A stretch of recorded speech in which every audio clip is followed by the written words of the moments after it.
Kasimkota police station పరిధిలో ఈ మధ్య రీసెంట్గా మనం ఒక సస్పీషియస్ డెత్ కట్టడం జరిగింది. ఇనీషియల్గా అది యాక్సిడెంట్ అనుకుని మనం 304 హిట్ అండ్ రన్ కింద రిజిస్టర్ చేసాం. కానీ after visiting crime scene and inquest postmortem అయ్యాక మేము దాన్ని మర్డర్ కింద ఆల్టర్ చేయడం జరిగింది.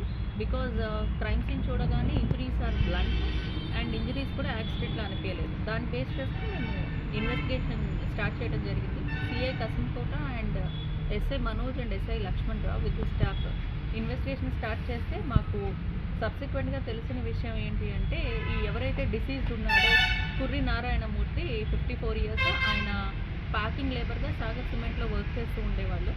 ఆయనకి సాగర్ సిమెంట్ తరఫున ఒక గ్రూప్ ఇన్సూరెన్స్ ఉంది 20 lakhsకి. అదే కాకుండా వాళ్ళ అల్లుడు సన్నిల ఫస్ట్ డాటర్ వాళ్ళ హస్బెండ్ అతని పేరు మీద around 1.08 crores insurance different policies ఏవైతే ఉన్నాయో అవి రిజిస్టర్ చేశాడు పాస్ట్ 6 monthsలో. ఆ పాలసీ అమౌంట్స్ ఈ యాక్సిడెంటల్ డెత్ అయితే ఆ పాలసీ అమౌంట్స్ వస్తాయని చెప్పి ప్లాన్ చేసి అతన్ని చంపడం జరిగింది. చంపేసి యాక్సిడెంట్ లాగా ప్రొజెక్ట్ చేద్దామని ప్లాన్ చేశారు. But CI Kasimkota and SIs వాళ్ళు చాలా ఇంటెలిజెంట్గా ఇది ఏదైతే ఉందో అది మర్డర్ అని చెప్పి డిటెక్ట్ చేసి ఈరోజు అక్యూజ్ని కస్టడీలో తీసుకోవటం జరిగింది. దీనికి సంబంధించి A1 సుంకర అన్నవరం వాళ్ళ అల్లుడు అండ్ A2 తాతాజీ అతని దగ్గర పనిచేస్తాడు అండ్ A3 జ్యోతిప్రసాద్ ఎవరైతే ఉన్నారో వాళ్ళ మనవడు, డిసీజ్డ్ వాళ్ళ మనవడు and A4 LIC agent.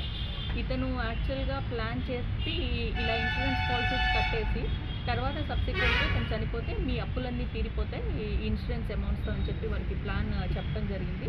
So A4 ఈ టోటల్ 4 అక్యూజ్ని ఈరోజు కసింకోట పోలీసులు కస్టడీలో తీసుకున్నారు. దీనికి సంబంధించి CI Kasimkota and SI Manoj and SI Lakshman Rao and PC Gopi and Srinivas వీళ్ళు మంచి వర్క్ చేసి ఈ అక్యూజ్ పట్టుకోవడంలో హెల్ప్ చేశారు. లోకతరకి కదా మళ్ళీ దాంట్లో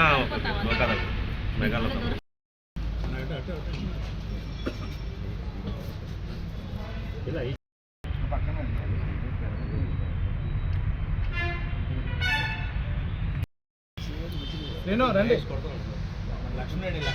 లక్ష్మణ మహేష్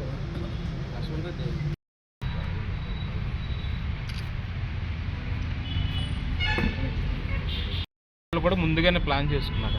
ఇన్సూరెన్స్ ఏజెంట్ ఎవరైతే ఉన్నారో అతను ప్లాన్ చెప్పాడనమాట.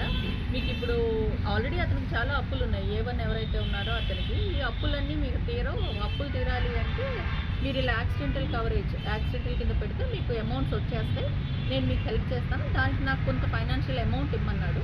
ఆ అమౌంట్ కోసం అని చెప్పేసి వీళ్ళు చేశారు. ఇప్పుడు ఎప్పుడైతే ఇది సక్సెస్ అయ్యి ఉంటే యాక్సిడెంటల్ డెత్ కింద వీళ్ళకి వచ్చే అమౌంట్లో కొంత షేర్ అనేది ఇన్సూరెన్స్ ఏజెంట్కి ఇది మొదట మనం యాక్సిడెంట్ రోజు యాక్చువల్గా ఈ సాగర్ సిమెంట్స్కి వెళ్తూ ఉంటాడు. అలాగే బీ షిఫ్ట్ అనేది 10 o'clockకి ఎండ్ అవుతుంది. సో 10 o'clockకి బీ షిఫ్ట్ ఎండ్ అవ్వగానే అతను వెళ్ళే దారిలో ఈ లిక్కర్ తాగుదామని చెప్పేసి ఆపటం జరిగేసి లిక్కర్ తాగేశాక వాళ్ళు బయటకు వచ్చేసి ఒక బద్ద ఉంటుంది, మనం మేస్త్రి వాడే బద్ద, ఆ బద్దతో అతన్ని కొట్టి చంపేయడం జరిగింది. చంపేసి రోడ్ మీద పడేశారు యాక్సిడెంట్లో.